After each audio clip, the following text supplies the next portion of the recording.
सत्कार करून नव्या पिढीला डोणे यांचा प्रवास प्रेरणादायी असल्याचं सांगितलं।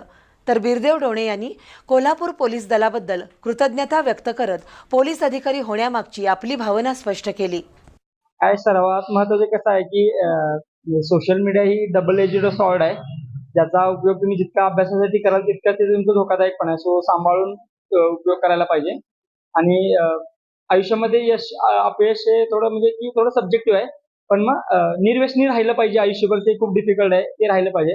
आणि प्रत्येकाचा स्ट्रगल असतो, म्हणजे कमी प्रमाणात किंवा जास्त प्रमाणात प्रत्येकाचा स्ट्रगल असतो, पण मग तुम्ही जे काही विचार केले करायचं आहे ते प्रामाणिकपणे करायचं आहे। शेवटी स्वतःला स्वतःची पात्रता माहीत असते, त्यानुसार तुम्ही करायला पाहिजे असं मला वाटतं। IPS बिरदेव डोणे यांचा जीवन प्रवास अद्भुत आणि प्रेरणादायी असल्याचं अनेक अधिकाऱ्यांनी स्पष्ट केलं। त्यामुळे डोणे यांच्यासोबत फोटो घेण्यासाठी अधिकाऱ्यांनी सुद्धा गर्दी केली होती। यावेळी अप्पर पोलीस अधीक्षक धीरज कुमार बच्चू, अण्णासाहेब जाधव,